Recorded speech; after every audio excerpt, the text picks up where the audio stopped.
Chapter 35. Derek sat on the stump next to their gear, staring intently at the dried blood on his knuckles. He felt like he could take on the whole world. He experienced a rush like never before when his fist connected with Dabney's nose. As it exploded, spraying blood and snot all over the place. The more Derek hit him, the better it felt. Dabney managed to tag him once. He split Derek's lip and made it bleed, but that was it. The fight belonged to him from the very first punch.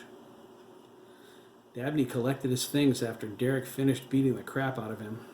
Andre Lee and a few of the parents separated them. Tears streamed down his freckled face, mixing with his bloody nose. He cursed and screamed at Derek in total humiliation.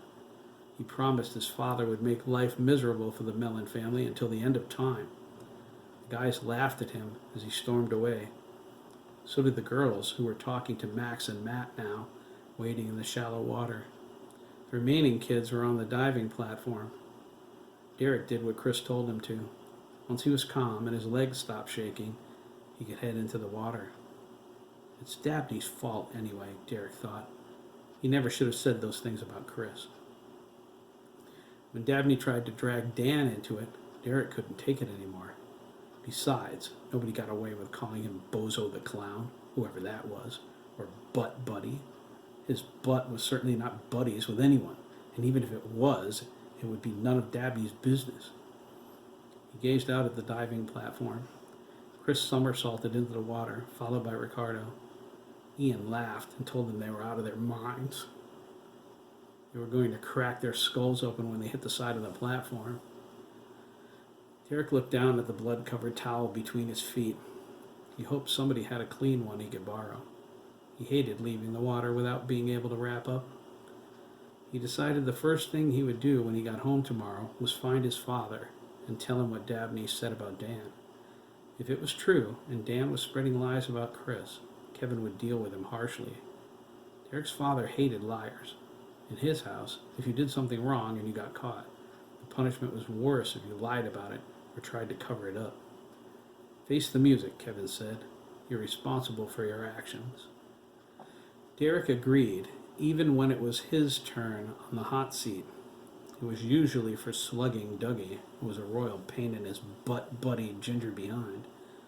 One of these days, Derek was going to put a beat down on his little brother like he did on Dabney. He picked up the bloody towel and wet a clean corner of it on his tongue. He wiped the blood off of his knuckles as Sandy came over dripping wet. He bent over, searching in his bag for his own towel. Derek liked Sandy a lot better than Ian, but he liked Chris the best. Chris was unhappy with Derek about the fight with Dabney, but he didn't say much. He asked if it was necessary to sink to violence. Derek assured him it was. Chris seemed sad about that, like he felt sorry for Dabney. Derek decided he misread the reaction. No one had sympathy for Dabney. Chris didn't say anything else on the matter. He didn't treat Derek any differently either. No matter where they went or who was there, Chris treated him like one of the guys, not like Dan, who insisted he was an annoyance, or especially Ian. Derek felt like Chris was more his brother than Dan was.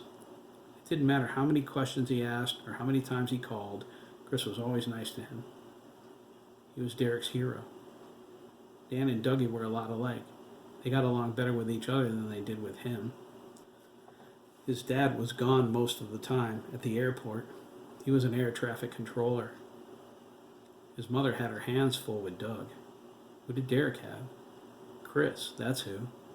As long as he could pick up the phone and call him, he never felt alone. Derek got up and headed for the water. He jogged the last few feet and dove in. Matt and Max waved goodbye to Heidi, Brenda, and Andrea. They were leaving with Andre in his red VW Beetle. Matt couldn't keep his eyes off Heidi the entire time they talked. Max noticed the way Andrea kept looking at Matt. It was no secret she liked him. Max didn't think he even noticed. Matt only had eyes for Heidi's breasts. Later for that, though, Max thought. It's good ammunition for the campout. The beach emptied as the minutes passed, except for some college students. They were having a party of their own and took to dominating the diving raft. Ricardo stood next to Chris, watching the people go. He had his arm around his friend, and whoever looked at them with questioning glances got a wicked glare in return.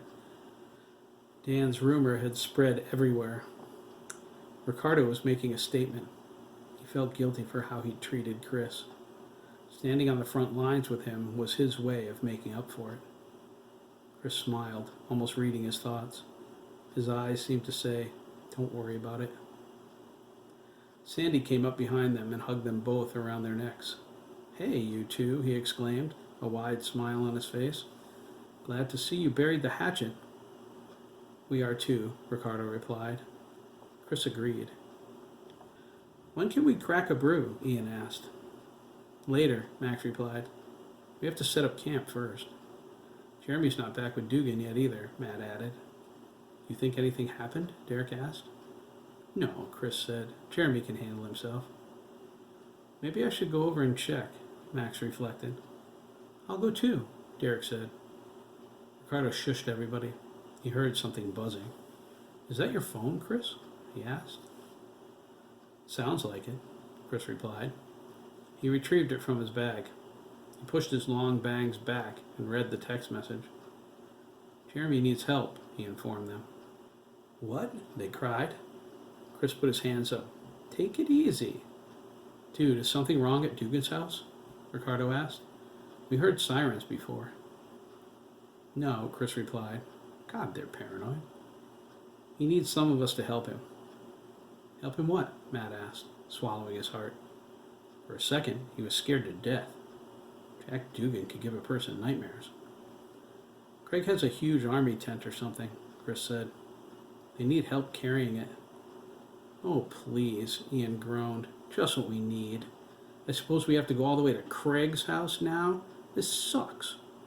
"Shut up, Ian," Sandy, Max, Chris, Ricardo, and Derek all said at the same time.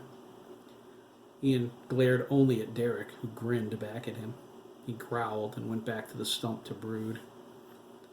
"How big is this tent?" Matt asked. "I don't know," Chris replied. He texted the question to his brother.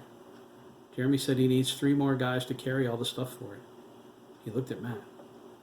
"I guess we could use it," Matt said. They discussed it. Derek, Chris, and Max would help Jeremy and Craig with the tent. The rest of the guys would carry the gear and the cooler to the campsite and start gathering firewood. Sandy needed to go to his house for the fire extinguisher since he forgot it. It was a camping necessity for his father. Ian walked ahead of the group going to the campsite, kicking plants into the air in frustration. He didn't know how much more of this he was going to take. If anybody else got into his face today, no matter the reason, he was going home.